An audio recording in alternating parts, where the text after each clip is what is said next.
Give me a game that has the gunplay of Gears of War or Call of Duty with the depth of an open world RPG. In modern first-person RPGs, have you ever wondered where's the dice? More specifically, when we look under the hood, what will we see? Sure, games like Baldur's Gate 3 make their connection to Dungeons and Dragons incredibly clear. Every action, either visible or invisible, use dice mechanics. You can roll for romance in Baldur's Gate 3 and fail. Good mental. Oh, who's your new friend, Eric? Shut up, Mom. Not now. Someone just walked in the room. You can also use the team's inspiration for rerolls without consulting your friends, only for that one buddy to roll an important skill check and discover he's left with 0 inspiration for another reroll. But what about the less forward-facing game of chance in first-person action RPGs by Bethesda like Fallout, Elder Scrolls, Starfield? With the original Fallout, Tim Cain implemented a turn-based combat system with a heavy reliance on random number generation. Of course, since it's an isometric game, we didn't really have the option to let people aim at body parts the same way it would be if it was a first-person game. So this is something that I thought called shots added a great deal to the game, which is why I never wanted to lose them. And when Todd Howard got a hold of the series, he and Bethesda's Fallout 3 developers achieved a balance between real and semi-one-sided turn-based VATS systems that broke down the statistics of aiming while freezing time for the player, but not the enemy. I think one of the things that we try to do really well are the worlds that are very, very realized. So for the moments you're in them, the amount of times you say, I wonder if I can, oh, I can. I wonder if I can, oh, I can. It gives you a level of attachment. Pairing the VATS system with a kill cam created what the team called Cinematic Joy Buzzer. There have certainly been first-person RPGs that have had guns before, but I think it's been a while since PC players have had a game like that. On the console side, I think people have been wanting something like that for a long time. Bethesda is not alone in trying to achieve a balance between big-budget open-world role-playing games with high-energy kinetic action. CD Projekt Red, Warhorse Studios, and Obsidian Entertainment have all put their hats in the ring. If you like first-person action RPGs, there's now several great options. You have Cyberpunk 2077, Kingdom Come Deliverance 1 and 2, and Obsidian's Avowed and the Outer Worlds series, each trying to strike that balance between narrative substance, player choice and consequence, RPG skill checks, and satisfying first-person action. And if you're one of these developers producing massive open worlds, you're probably trying to achieve a healthy balance between weighty, impactful combat and meaningful skill and experience progression. There's already so many player expectations after a successful game like Skyrim, impacting the way that we want to interact with virtual worlds. So do the tabletop roots of RPGs matter when the perspective is shifted to the first person? Take, for instance, Kingdom Come Deliverance. Depending on what you like or how dirty your character is, you could fail speech skill checks. Or if you are weak, you could fail strength or intimidation skill checks. When you fast travel, your character will actually travel through the map as you would if you were traveling on foot in the game. But through the fast travel mechanic, a dice roll may determine what enemies you may encounter. For every game that rips out its traditional role-playing mechanics, we seem to get new ones championing the importance of the dice. This part of the tour shows what the Elder Scrolls is all about. It's about living another life. You can create any kind of character you can imagine. You can choose your face, hairstyle, sex, and race. We have 4 human races, 3 elven races, and 3 beast races that include orcs. Then you'll choose your class. Classes are defined by the skills you choose. You choose from one of the 21 pre-made classes or even make your own. After you've decided who you want to play, the game world is open to you, and this is really where you make the biggest decisions. Who you make friends with and what you do are going to define you further. Using skills improves them, so you'll want to stay in character and use the skills that are important to your class. Warriors will want to wear armor and use swords, while wizards will want to stick to the schools of magic. Even the guilds you join will train you in certain skills.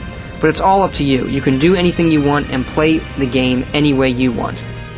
25 years ago, the innovative action RPG The Elder Scrolls 3, Morrowind, Bethesda game designers Todd Howard and Ken Rolston were asked to describe the series. Here's what they said. It's huge, open-ended, pure RPG goodness. The classic TES game is single-player, first-person, has some elements of action. You get to run around and swing the sword yourself. The goal of every TES game is to create something that resembles a pen and paper RPG on the computer.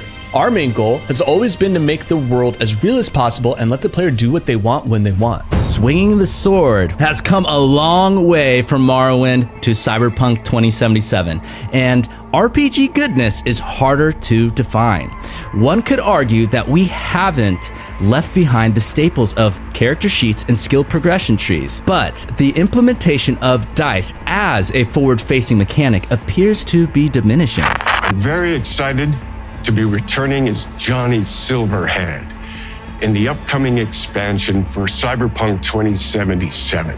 When CD Projekt Red announced their 2.0 update alongside their massive expansion Phantom Liberty, Miles Toss, the level designer acting lead, wrote, "Cracking the challenge of creating sandbox environments while staying committed to a cinematic narrative in Cyberpunk 2077 was tough, and it was clear that we still had room to improve." With AAA RPG development, the sandbox is arguably a game's greatest strength. That's the advantage of first-person perspective. In a previous episode of Tactically Sound, we discussed that you don't need the fork, but Bethesda loves that you can grab them. Being in the first person means wanting to taste, touch, and feel everything.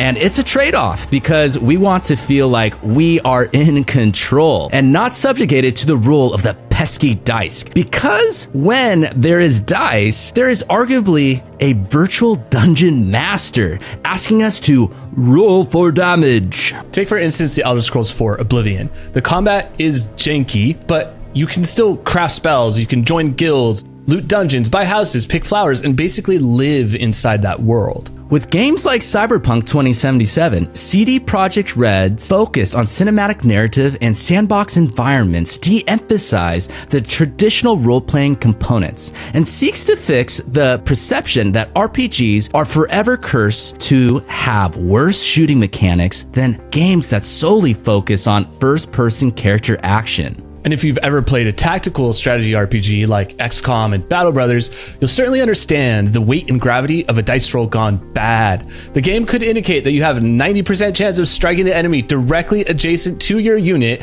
and you can still miss the swing. Randomness is probably the one most logical, mathematically defined, objective, no room for feelings topic that I can imagine that I've had more conversations about with other developers, with fans, with reviewers, with everyone. This is random number generation and the dice roll at work. The developer of Fallout, Tim Cain, made a whole video explaining how dice rolls don't exactly work how we think they do. He even recalled a time when another developer made him change the way random number generation worked to address the issue with a playlist shuffler because the same song kept on popping up. Gamers who love the concept of RNG influencing their odds and chances of success probably have no problem with the implementation of pen and paper mechanics. But try introducing a Skyrim player to Morrowind and they'll laugh and cry as they swing their sword directly at a mud crab, only to realize that there's a game of chance happening underneath the hood.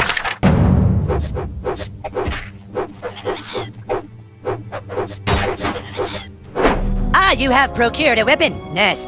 It's now time to teach you how to fight. Not only do you need to swing the sword at that enemy, but your character also has to have the stats and the accuracy to make those swings actually connect.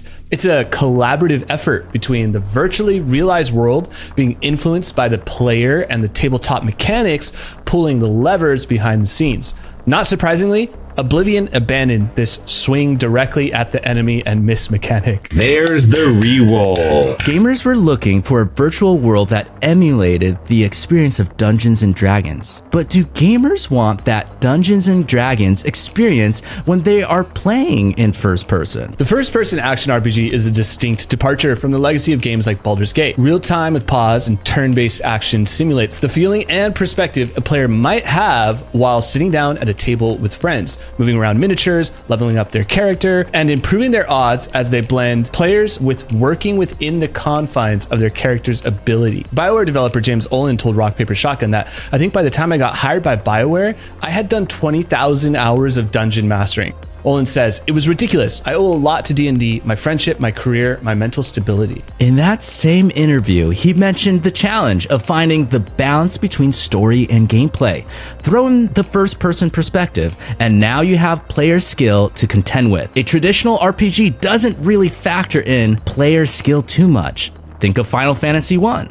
Your motor skills don't determine whether or not your character has enough speed, power, or accuracy to defeat the enemy. But as gaming evolved, so did the ability to place the power directly into players' hands. So Matt, I know you personally, you have been compelled to the dice roll. Baldur's Gate 3 and Kingdom Come Deliverance, it seems like those games have this kind of thing going on for them, and Kingdom Come is unique because it's in first person. So Right. Do you want to see more dice in Bethesda games? Do you want more skill checks? Yes, I feel that, skill checks and having either invisible or visible dice mechanics really allow the player to dream of a build and have a true roleplay unique experience when they're playing their favorite games and living in their favorite worlds. When we don't have too much of these skill checks or where player choice really matters, you're gonna run into more of the same old grind that everyone does. And when we are talking and sharing games with our friends, we're just gonna be an echo chamber where we have the same experience. Haha, that was funny. But I feel like the community has grown a lot over the last 20 years where now we really leverage like, hey, how did you tackle that situation? Where did you pour your skill points in? I think of having more of that approach in gaming now is much more fun than, thinking back towards Skyrim, where I really felt like the main skill check that I'm seeing is just speech. And the other skill checks are, with invisible dice mechanics where like maybe you're gonna hit a critical, right?